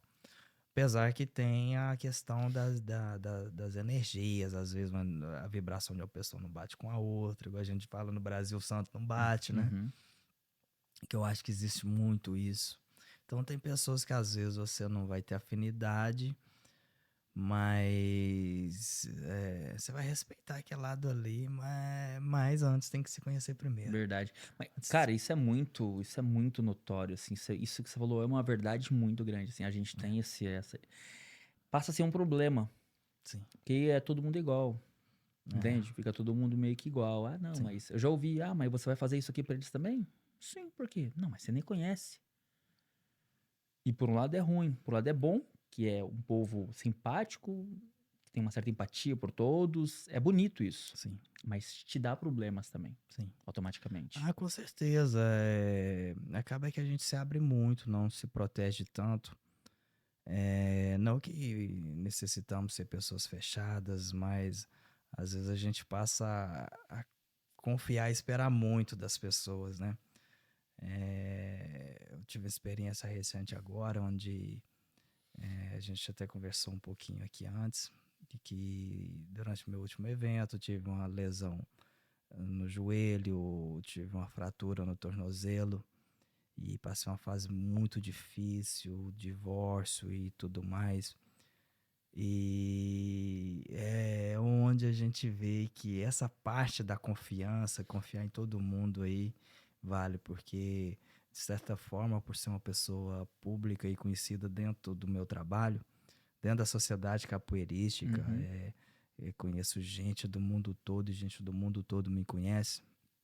Então, estou sempre muito rodeado de pessoas, o tempo todo, muita gente ao meu redor. Mas, normalmente, quando você tá bem, tá todo mundo ali, manda mensagem, liga, vamos sair aquilo tudo, né? Quando você tá mal, quando uma semana que eu tive muito mal, Espirro. com o pé fraturado, psicologicamente abalado, eu podia contar nos dedos da mão direita quantas pessoas me mandaram mensagem, quantas pessoas vieram atrás de mim E e pessoas que estavam sempre com você. sempre com você. Que tava tudo Bem pelo ótimo, né? contrário, quando você tá mal, aí tem pessoas que tá do seu lado, que aí começam, isso aconteceu comigo, né? De falar mal, de inventar calúnias sobre você, de inventar mentiras, sabe? Pessoas que você jurava de pé juntos que tava do seu lado de verdade. Como aquela música do saudoso Renato Russo, né? Tem gente que tá aqui do meu lado, mas deveria estar do lado de lá. Isso é muito, E muito real, né? automaticamente isso tá muito ligado com o que você falou agora aqui, né? Se abriu né, no bom sentido, se deixa, tá muito fácil, puxa.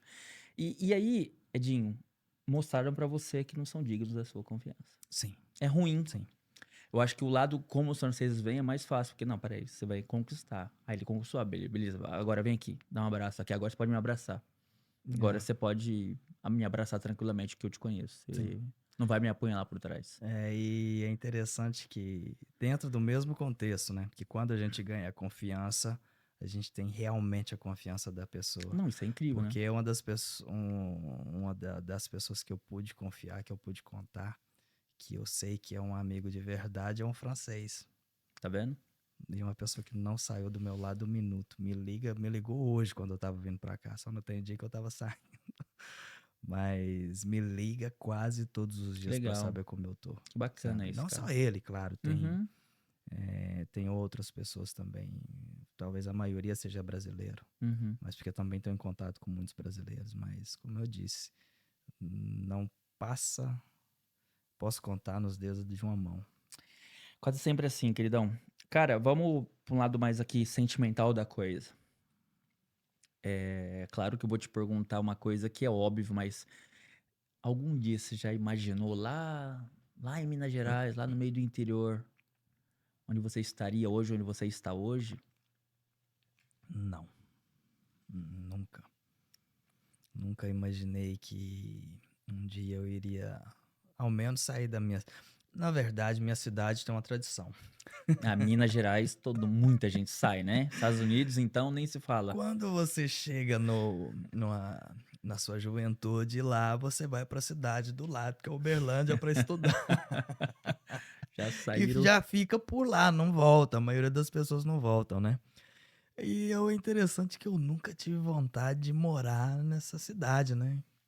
A maioria dos meus amigos da juventude foram para lá e moram Uhum. lá.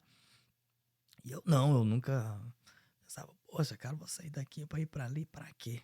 Será que eu vou ganhar muito dinheiro? Será que eu vou encontrar uma pessoa que vai me fazer ficar lá? Não tive essa vontade, né? Mas também porque eu não queria sair da minha Uhum. cidade, né? E acabou Entendi. que eu saí E pro outro lado longe, do mundo, né? longe, longe, longe. Que Mas eu não doido. imaginei, principalmente para vir e fazer o que eu fazia lá no Brasil, né? Para mim, às vezes é meio surreal.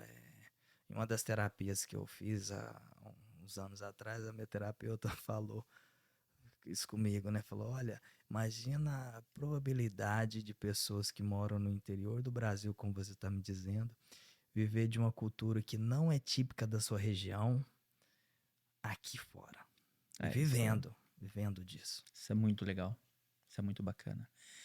Dentro desse segmento, assim, o que que mais te faz falta do seu país? Eu acho que essa parte cultural, esse calor do brasileiro, de chegar lá e conversar com a pessoa no ponto de ônibus sem Sem conhecê-la, conhecer. sabe? Isso eu acho que mais me faz falta quando eu chego lá.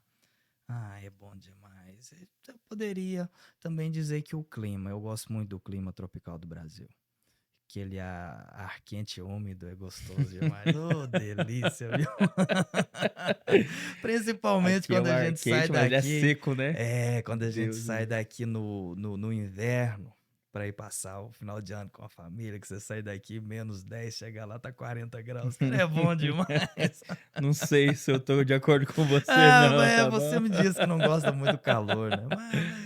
Não, é Mas calor eu daqui, calor gosto, do cara. Brasil eu gosto também. Agora, o calor da Europa é difícil mesmo, né? É, Que é temos aqui, muito seco o ar e Brasil 40 graus, você tá na praia, toma uma cervejinha, uma água de coco e tal, tá equilibrado, né? Agora aqui com 30 a gente já tá sufocado, cara.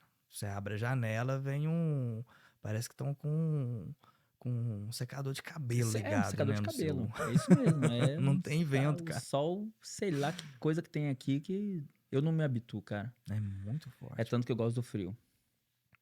Aqui passou de 30 pra mim também. Eu já tô procurando ir no supermercado, porque tem um ar-condicionado lá. Às vezes eu vou comprar nada, né? Eu vou lá, fico Andar. 2 horas pra comprar um iogurte, um suco. Sabia dessa aí, não, ir no mercado. Aí no mercado lá, que tem a área dos frios, né? Fica Aham, ali passando, pega o carrinho, dá tranquilo. uma volta. Tá bom. E o que que é a coisa, assim, que mais te prende aqui? Porque, assim, querendo ou não, a gente pode estar muito bem habituados à vida aqui, se adaptou, se encaixou, se sente daqui, eu acredito. Muito pelos filhos terem nascido aqui, muito pela, como que eu falo? Conseguiu, chegou em algum lugar, então isso, puxa, isso é legal. Mas, assim, o que mais te prende aqui na Europa, você acha? Olha, é interessante. Recentemente eu pensei muito nisso, porque depois que eu me divorciei, na verdade não me divorciei ainda, mas me Uhum, separei. Eu entrei muito nessa questão comigo mesmo, né? Porque eu vim pra cá o meu objetivo era estar com alguém aqui. O meu plano de vida, eu não vim pra trabalhar, não vim pra uhum. viver, eu vim pra passar a minha vida com essa pessoa. Então, quando esse projeto foi cancelado, então eu me perguntei muito, mas por que que eu vou continuar aqui? Pelos meus filhos? Primeira coisa que veio pra mim, porque eu sempre tive pra mim, o que me prendia aqui eram meus filhos. Fala, poxa, mas meus filhos é o seguinte, daqui a pouco eles vão entrar na juventude, vão seguir o caminho deles também, e eu vou ficar aqui. Mas eu descobri também que eu gosto daqui. Hum, Descobri que estou me adaptado aqui. E tem coisas que se eu sair daqui vai me fazer falta, uhum. sabe? E comer aquele queijinho, aquele vinhozinho, sabe? Aquele friozinho de inverno também. Não quando tá muito frio, mas quando tá um outonozinho é agradável.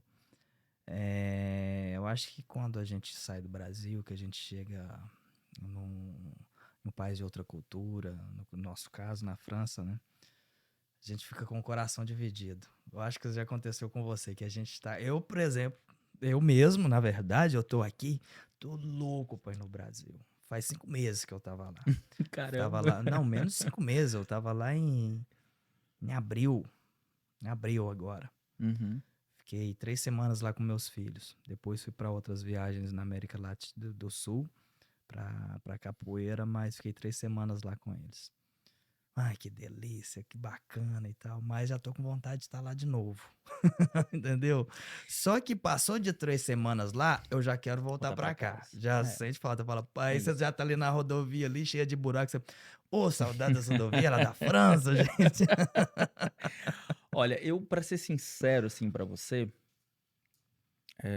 eu acho que no quarto ano aqui,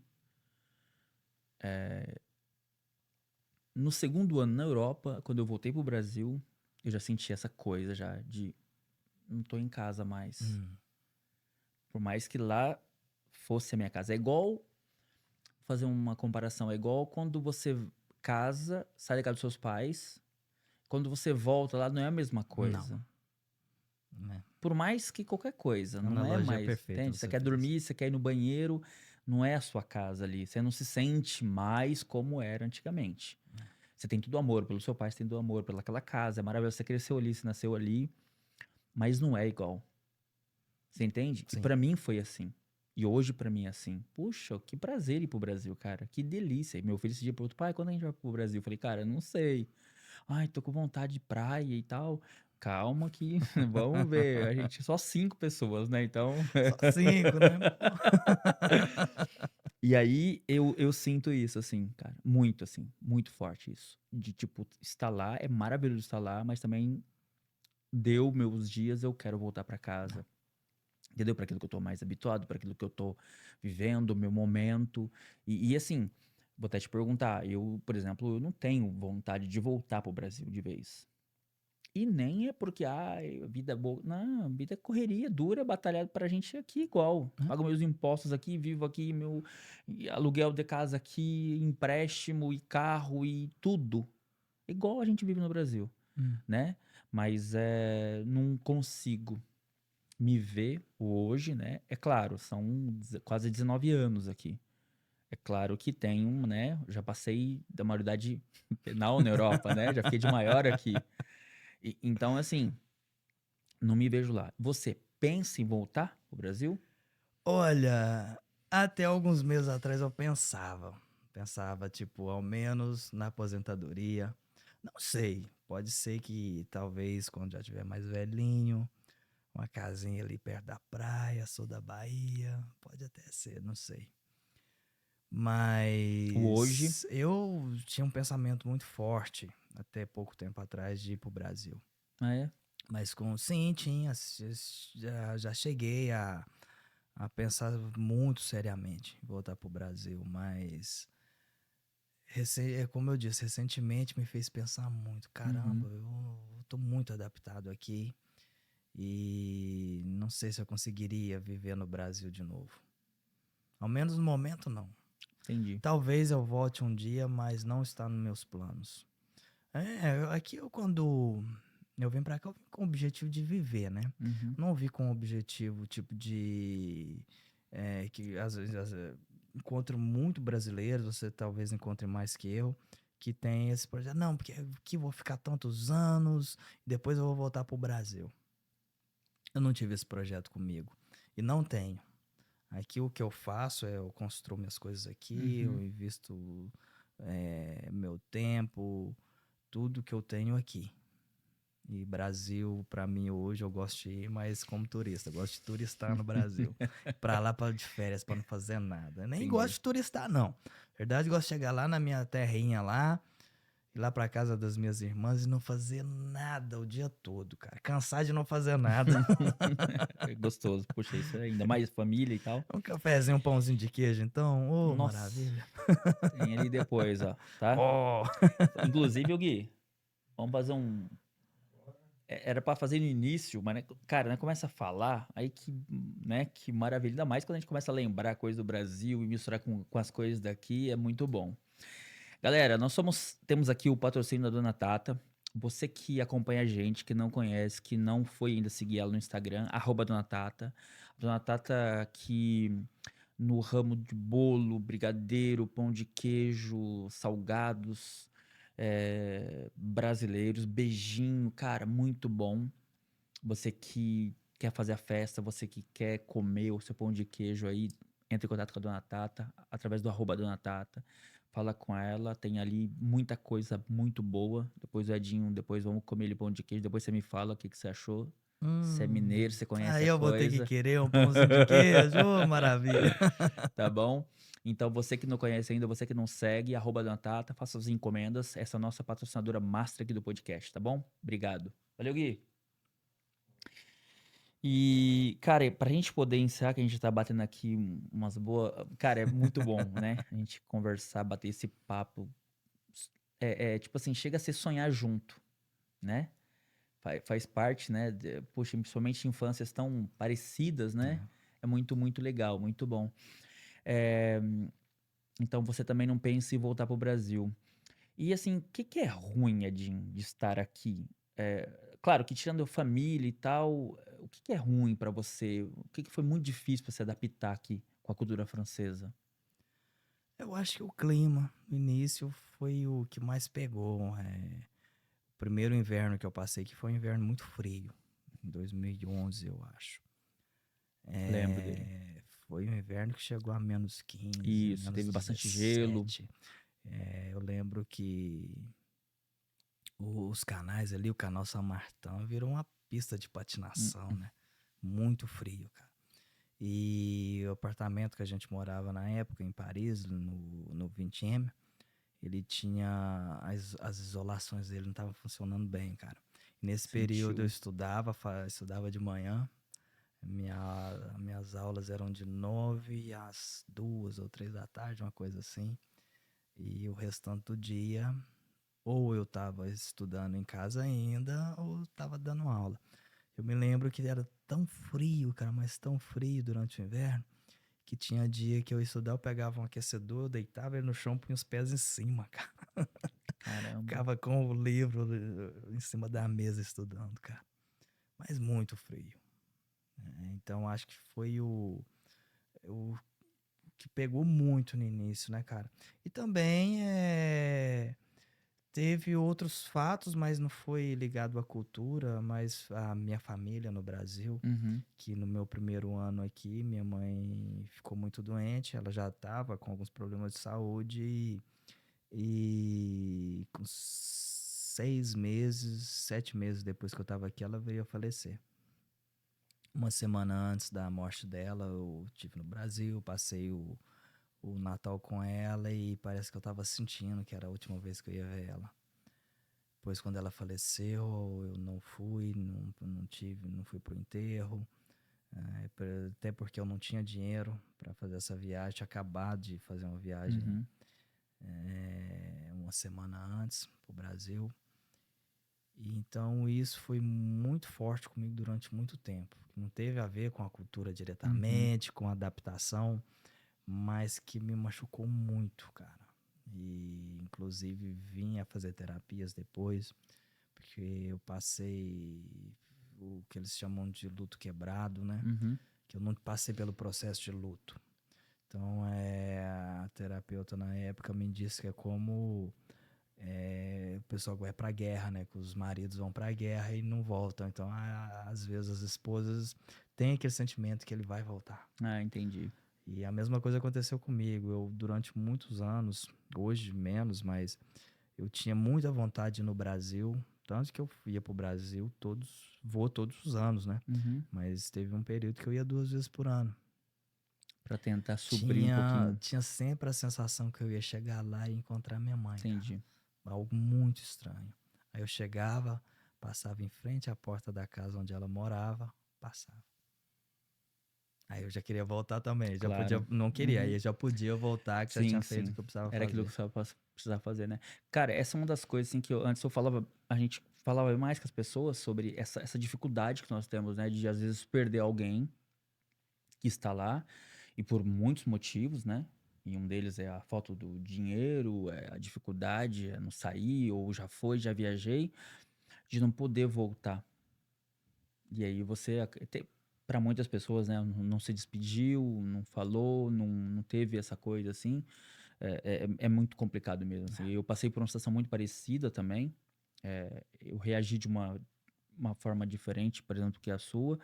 Eu perdi meu irmão também, 34 anos, sabe? E aí eu fui também, senti. Cara, as coisas foram acontecendo de uma maneira tão rápida, senti isso. A gente foi pro Brasil. Eu nem senti isso quando eu fui pro Brasil, mas eu fui pro Brasil, passei um tempo com ele. Depois voltei. E aí ele ficou doente, teve leucemia. E aí tive que ir de novo. Tive que não, né? Fui de novo pra lá pra ficar próximo dele, porque tinha um negócio de fazer o teste pra saber se o Hum, sangue era compatível e tal. E foi o momento que ele passou por quimioterapia e todas essas coisas. Eu estive lá, eu que levava ele no hospital e tal. Como eu fui pra fazer isso, era só eu que fazia. Mas eu parece que eu senti, assim, eu falei com ele, a gente conversou, a gente, né, enfim, teve a despedida, entendeu? Entre aspas, ali com meu irmão, e em vários momentos sabia que, olha, pode ser que eu morra. Se eu morrer, nós estamos bem. E sempre esteve, né? Então, pra mim, isso, por isso que eu te falei, um outro caso, mas eu senti essa coisa. E aí ele melhorou um pouquinho, e eu vim pra cá, tipo, tinha aquela coisa da médica, falou assim, olha, a gente vai te ligar, a gente vai saber qual que é o sangue compatível, o seu ou o seu irmão, que nós somos 3, e é só o dos irmãos que é compatível um com o outro, né? Pai e mãe não dá certo no caso da leucemia. Foi isso que eles me explicaram. Então eu voltei, já tinha dado as minhas 2 ou 3 semanas que eu fui ficar lá, e aí eu volto, cara, 3 dias depois ele falece. E aí essa coisa de você não estar lá, de ter o outro irmão, ter o pai, ter a mãe, de sentar, de tentar abraçar com eles, estar juntos, a gente não tem mais. é, Isso é muito doloroso. Te entendo muito, assim, desse é. momento que você passou. Ele é ruim. Uma das coisas que é muito complicada pra gente aqui. E no caso foi logo no início, onde eu tava me adaptando ainda. Então foi muito difícil, mas por outro lado também me deu muita força, sabe? Por exemplo, eu já tinha perdido, nesse momento eu perdi a dúvida se eu precisaria voltar pro Brasil, porque para mim a pessoa mais importante que eu tinha lá era minha mãe naquele Uhum. momento. Então, quando ela se foi, eu falei, agora vou Dúvida focar nenhuma nas minhas mais. coisas aqui e bola pra frente, né? Exatamente. Bem isso mesmo. E aprendi com isso também, foi uma lição muito forte para mim. E eu acredito sempre que quando a gente passa por algo muito complicado na vida, Deus está preparando algo muito bacana, porque logo depois, um ano depois, aí veio meu primeiro filho, né? Que, poxa, a maior bênção que eu tive na minha vida, as maiores bênçãos, né, que eu tive na minha vida são meus 2 filhos. Vivo por eles, vivo para eles e parece que era o plano de Uhum. Deus. Olha, vou te tirar isso aqui, mas vou Aqui. te dar o prosseguimento da vida através disso aqui. Nada mais que isso, né? O ciclo dela, da vida, não, Né? não para, né? Para alguns, para você foi dessa maneira, para outros é de outras, enfim, a vida não para. É bem isso mesmo. Edinho, cara, que bacana. Meu, de verdade, assim, parabéns, sabe, por essa história aqui contada, por por essa vontade, cara, pelo êxito. Eu costumo falar para as pessoas, sabe, olha, Já veio gente aqui que, poxa, faz faxina até hoje. Não é desmerecendo isso, mas aí para muitas pessoas, mas olha, você tá lá, você faz faxina e a pessoa se sente muito bem aqui. Uhum. E para ela teve o êxito, teve o resultado. Poxa, viajo, faço isso, faço aquilo, faço o que eu quero. E assim, aí quando eu olho para você, poxa, você tava falando, eu tava lembrando de uma coisa. Você fez a mesma coisa, mas não mais do mesmo. Entendeu? Por isso que deu certo o negócio. Por isso que você conseguiu modificar aí. Porque todos faziam a mesma coisa. Aí você não fez o mais do mesmo. Você fez a mesma coisa, mas diferente. Olha, eu acho que um problema que às vezes muitas das pessoas têm é que se faz muito com o objetivo do dinheiro, né? Da parte financeira. Às vezes, quando você foca em ter a recompensa financeira pelo aquilo que você faz, às vezes você perde muito o foco de ter o prazer naquilo que você faz. Então, sempre tive a parte financeira como consequência e não como objetivo. O mais importante para mim é estar feliz fazendo o que eu gosto, fazendo o que eu quero. Isso que me dá força a cada dia, que me motiva de acordar de manhã e pensar que eu vou fazer algo que eu amo. E também tem o lado que a gente tem que amar aquilo que a gente faz, né? Claro. Mas sabe, Edinho, você falando assim, eu tô pensando agora aqui. Ó, por mais que você faça algo que você ama, as dificuldades estão ali. E as pessoas hoje, principalmente hoje em dia, estão, sei lá, de uma maneira assim, invertendo algumas coisas, que tipo, vou fazer o que eu amo, mas não vai ter dificuldade. Vai. Você tá fazendo o que você amava e, meu, foi duro. Você sabe o caminho. Você conhece ele, você sabe todo o trajeto que teve.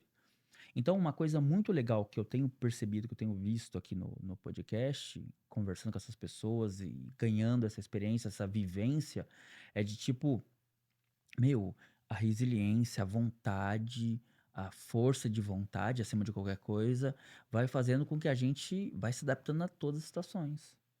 Assim. Vai te levando para lugares que, cara, nem todos conseguem chegar. É, acho que a gente tem que estar sempre utilizando a criatividade para fazer novas coisas também, né? Porque se a gente fica sempre naquilo, na mesma coisa ali sempre, uma hora, como você disse, as dificuldades sempre existem. Desde que a gente lidar com os seres humanos, pode Hum, ter certeza que a gente vai Nossa, ter é pior dificuldade ainda. É muita, pior meu. ainda. Aí poxa, é discussão com o diretor de escola, é um pai de um aluno que às vezes reclama de uma coisa que você não tá entendendo por quê. Às vezes isso acontece, às vezes muito, né? Criança de 3 anos, aí vem pra capoeira. Aí depois de um ano o pai chega, poxa, meu filho não sabe fazer uma estrelinha. Mas seu filho tem 3 anos. É, mas é um ano de capoeira, pô. Já queria que Sabe? desse Aí, às mortal vezes, aí já. você explicar que não é esse o objetivo, essas coisas. Então, sempre tem as dores de Processo, né? cabeça. Você acordar, como eu disse, teve um período que eu tava dando 42 aulas por semana. Então, imagina, seja frio, seja inverno, seja chuva, sol, você tem que acordar todos os dias. 7 horas da manhã, prepara seus filhos, leva para a escola. Você nem sabe que horário você vai conseguir almoçar e se vai conseguir almoçar. Você chega, dá umas 3, 4 aulas em uma escola, já pega seu transporte, já vai para outra. Aí mais 3, 4 aulas, já pega, vai para outra. E você chega em casa, tipo 10, 11 horas da noite, para dormir e acordar no dia 6, 7 da manhã de novo. Então, se eu falar, nossa, que prazer que eu tenho que fazer isso, eu sou o maior mentiroso do mundo, que eu odeio acordar cedo, Mas você cara. gosta do que você tá fazendo enquanto você tá fazendo. Mas me motiva a estar fazendo algo que eu sei que vai me dar um certo prazer durante o dia. Hum. Talvez não vai ser fácil, principalmente no inverno, até que o corpo esquenta. Meu amigo. Eu tô ouvindo você falar e tô lembrando aqui alguns clichês que tem, né? Todo mundo vê você de férias no Brasil, ou na Bretagne, ou não importa onde você estiver, e fala, nossa, olha, negócio de ir pra Europa é bom, né? Só viagem, mas às 6 da manhã e às 11 da noite ninguém vê, né, Jim? De segunda a sábado. É bem isso. Poxa, e sábado trabalho muito no sábado. Eu tenho 3 aulas de manhã, 3 à tarde. Só sábado. Aí pense que eu quase não tenho finais de Final de semana, né? semana. Abro mão de estar com a minha família, com meus filhos, mas faz parte do trabalho também. Então, é uma dificuldade que a gente tem que enfrentar, de achar esse equilíbrio. Mas como nem tudo são flores, Vida, né? faz parte. Qualquer lugar. Aqui ou lá. Qualquer lugar. É As bem isso aí. dificuldades estão ali. Talvez por trabalhar com cultura aqui para mim seja mais fácil que no Brasil. Como eu trabalhei com cultura lá também, e a cultura, infelizmente, no nosso país, ela é desvalorizada, ela é desmerecida. Quando a gente fala em arte lá no Brasil, aí eles querem pensar na arte daqui. Quer pensar nos quadros de Picasso e Da Vinci. Ah, não, aquilo lá é arte. É a síndrome que a gente tem, infelizmente, não valorizar nossas coisas, né? Quando a Aí os gente tem uma daqui arte, acham a de lá tão linda. a nossa arte é maravilhosa, a nossa cultura, essa mistura que a gente teve no Brasil. Uhum. Eu, por trabalhar com a cultura brasileira, eu tento sempre estudar muito sobre a formação dos povos. Tudo isso que a gente tem é muito rico, cara. Verdade. Infelizmente, a gente não dá valor, o valor merecido, né? Sei lá quando a gente vai aprender a valorizar mais aquilo que é nosso, né? E não só a arte, tudo, né, cara? Tudo, Muita tudo que é coisa, nosso. muita coisa. A nossa língua é muito mal valorizada e eu vejo os franceses achando maravilhoso o nosso sotaque, acho maravilhoso a gente falando. Posso ouvir vocês falarem? Pode, opa. Quando eu Entende? chego na minha cidade é assim, eu chego lá, as pessoas me veem, "Oh, mas que legal, você tá morando lá fora, o que que você faz lá?" Eu capoeira. "Ah, mas o povo lá gosta disso?" É o que eu mais ouço, sabe? Caramba. E às vezes eu fico pensando, caramba, hoje eu sou mais conhecido no mundo do que na minha própria cidade, né? Sempre assim. Ver nossa música. É impressionante, cara. Às vezes chega a ser assustador, É. assim, de chegar lá. Tipo, eu chego lá em São Paulo, aí onde eu vou nas pessoas da capoeira, todo mundo, vem cá, quero fazer uma foto, não sei lá o quê. Chego em Belo Horizonte, todo lugar, né? Assim eu chego lá em Patrocínio, na minha cidade. E nem olha. Ninguém olha, ninguém. Muito bom. Edinho, cara, obrigado de coração mesmo por esse bate-papo. Parabéns, cara, de verdade mesmo. É sempre motivador. Sabe, é sempre bom eu estar aqui, o que eu falo sempre, estar desse lado aqui e ouvir, cara, e conversar, e entender e conhecer. Eu começo, sei lá, depois de 20 e tantos episódios aqui do podcast, eu começo a sentir o que eu senti hoje aqui.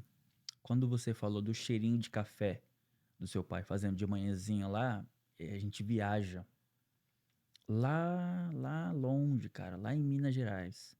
Então eu tenho começado a viajar em vários pontos do Brasil, sentindo essa coisa de muitos brasileiros. Gente do Rio, São Paulo, Minas, Bahia, sei lá, Mato Grosso, lá do Sul, Nordeste, muita gente do Nordeste. Então a gente começa a sentir essa coisa com essas histórias, com essas conversas, com essa facilidade, essa nossa musicalidade de tratar a vida, entendeu? Mesmo aqui.